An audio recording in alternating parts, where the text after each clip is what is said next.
সরকারি কর্মীদের জন্য চালু হলো 5 দিনের কর্মসপ্তাহ, বদলাচ্ছে দৈনিক কাজের সময়সীমা। বড় ঘোষণা ত্রিপুরার মন্ত্রিসভায়। এছাড়াও ভার্চুয়াল বৈঠকে সুযোগ বৃদ্ধি ও 81টি শূন্য পদ অনুমোদনের সিদ্ধান্ত নেওয়া হয়েছে মন্ত্রিসভার বৈঠকে। বিশ্বব্যাপী অপরিশোধিত তেলের মূল্যবৃদ্ধির পরিপ্রেক্ষিতে জ্বালানি খরচ কমানোর লক্ষ্যে গৃহীত পদক্ষেপের অংশ হিসেবে ত্রিপুরা সরকার সরকারি অফিসগুলোতে 5 দিনের কর্মসপ্তাহ ঘোষণা করেছে।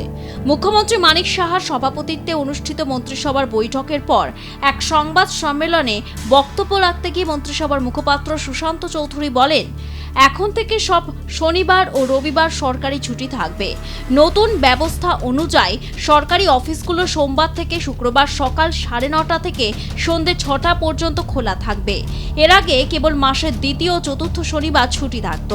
যাতায়াত ও জ্বালানি ব্যবহার কমাতে রাজ্য সরকার 75% দাপ্তরিক বৈঠক ভার্চুয়াল মাধ্যমে আয়োজন করার সিদ্ধান্ত নিয়েছেন বলে সাংবাদিক সম্মেলনে জানান ত্রিপুরার রাজ্য মন্ত্রিসভার মুখপাত্র সুশান্ত চৌধুরী। এখন থেকে আমাদের বিগত এখন পর্যন্ত সেকেন্ড স্যাটারডে এবং ফোর্থ স্যাটারডে আমাদের সরকারি ছুটি ছিল। এখন থেকে মাসের প্রতিটা শনিবার সরকারি ছুটি থাকবে, অর্থাৎ শনিবার এবং রবিবার। শনিবার এবং রবিবার এখন থেকে সরকারি ছুটি থাকবে। সেকেন্ড স্যাটারডে এবং ফোর্থ স্যাটারডে আমাদের এতদিন ছুটি ছিল, এখন থেকে প্রতি স্যাটারডে আমাদের সরকারি ছুটি থাকবে।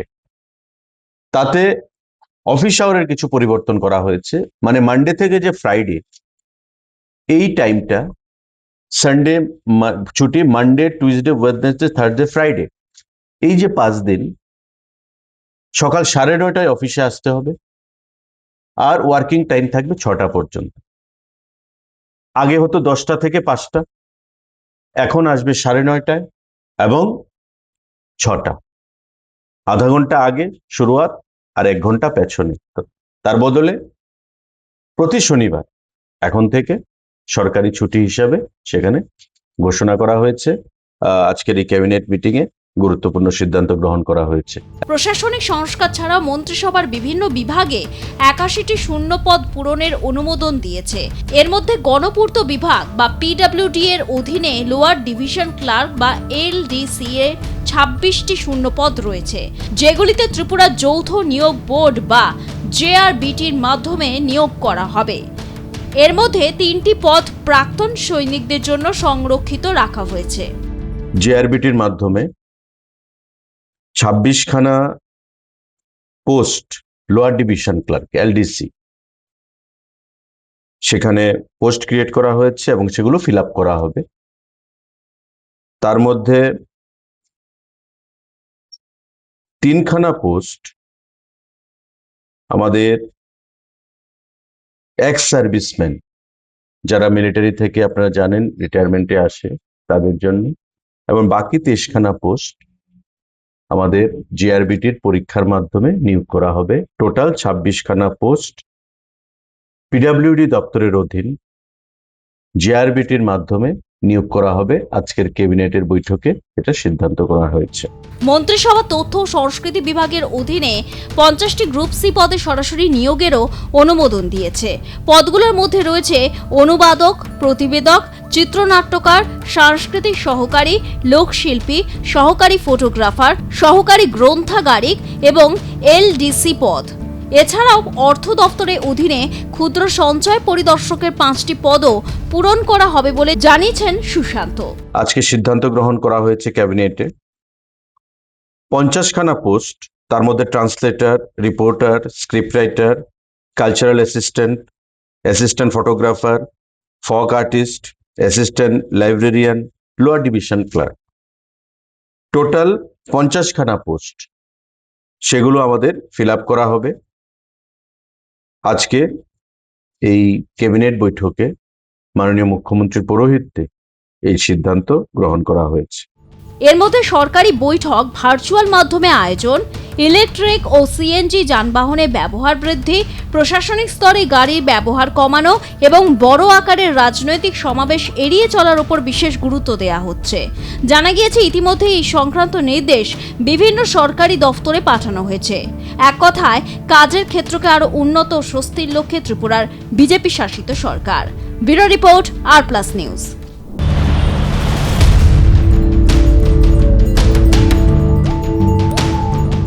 এই মুহূর্তের বড় খবর, খোদ আইন রক্ষকদের বিরুদ্ধে আইন ভাঙার অভিযোগ। ত্রিপুরার খোয়াই জেলা তেলিয়ামুড়া থানার 4 পুলিশ অফিসারকে গ্রেফতার করা হয়েছে, যা নিয়ে পড়েছে শোরগোল। 4 পুলিশ অফিসারের বিরুদ্ধে অভিযোগ তারা ত্রিপুরার খোয়াই জেলা তেলিয়ামুড়ার বহুল আলোচিত নিষিদ্ধ নেশার ফেন্সিডিল পাচারে যুক্ত ছিলেন। 4 পুলিশ অফিসারকে গ্রেফতারির পর এই কেলেঙ্কারির ঘটনায় এবার পুলিশের অভ্যন্তরীণ যোগ সাজেশের এক বড় সড় পর্দা ফাঁস হলো বলা যেতে পারে। খোদ আইন রক্ষকদের বিরুদ্ধে এবার আইন ভাঙার অভিযোগে কঠোর পদক্ষেপ নেওয়া হলো প্রশাসনের তরফ থেকে। ত্রিপুরা পুলিশের মহানির্দেশক অর্থাৎ ডিজিপি অনুরাগ ধ্যানকরের নির্দেশে গ্রেফতার করা হয় তেলিয়ামুড়া থানার 2nd OC inspector Ajit Debbarma, sub inspector Rajendra Reang, মহিলা পুলিশের সাব ইন্সপেক্টর শম্পা দাস এবং স্পেশাল ব্রাঞ্চ তেলিয়ামুড়া ইউনিটের অ্যাসিস্ট্যান্ট সাব ইন্সপেক্টর শচীন্দ্র দেববর্মাকে। তদন্তকারী সূত্রে জানা গেছে, ধৃত 4 পুলিশ আধিকারিককে সোমবারই ক্রাইম ব্রাঞ্চের তরফে খোয়াই জেলা আদালতে হাজির করা হয়েছে। এই হাই প্রোফাইল মামলা তদন্তভার ন্যস্ত করা হয়েছে ডিএসপি পৌষধন রূপিণী এবং ইন্সপেক্টর রঘুলালের উপর। আদালতে তোলার আগে মহিলা পুলিশের সাব ইন্সপেক্টর শম্পা দাস এবং অ্যাসিস্ট্যান্ট সাব ইন্সপেক্টর শচীন্দ্র দেববর্মাকে তেলিয়ামুড়া থানার পুলিশের নজরদারিতে মহকুমা হাসপাতালে নিয়ে গিয়ে নিয়মমাফিক মেডিকেল চেক আপ করানো হয় তাদের। অন্যদিকে 2nd ওসি অজিত দেববর্মা এবং সাব ইন্সপেক্টর রাজেন্দ্র রিয়াংকে গত 23শে মে তেলিয়ামুড়া থানা থেকে ক্রস করে খোয়াই পুলিশ লাইনে পাঠানো হয়েছিল।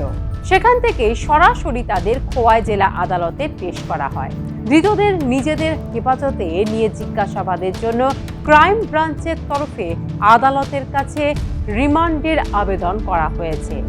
অভিযুক্ত পুলিশ কর্মীদের বিরুদ্ধে তেলিয়ামুড়া থানায় ভারতীয় ন্যায় সংহিতার 305, 306, 316(5), 61 এবং মাদক রোধী এনডিপিএস আইনের 21C ধারায় মামলা রুজু করা হয়েছে।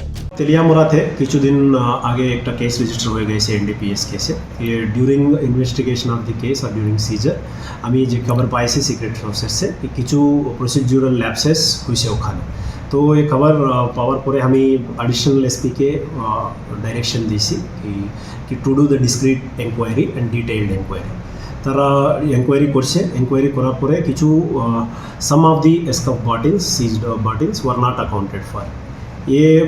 ডিউরিং আফটার দি এনকোয়ারি আমি পিএইচকিউতে আমি এই ইনফরমেশন দিয়েছি, ডিটেইলড এনকোয়ারি রিপোর্ট করে as per legal provisions, NDPS provisions and other legal provisions একটা কেস রেজিস্টার করি।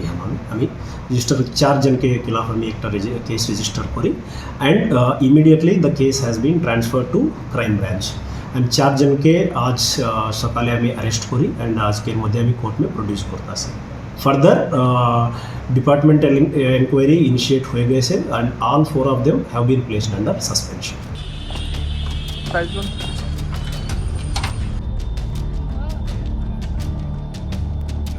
মাদক পাচারের মতো গুরুতর অপরাধে পুলিশেরই এক অংশে সরাসরি যুক্ত থাকায় ঘটনাটি সামনে আসতেই গোটা রাজ্য জুড়ে তীব্র চাঞ্চল্য ছড়িয়েছে।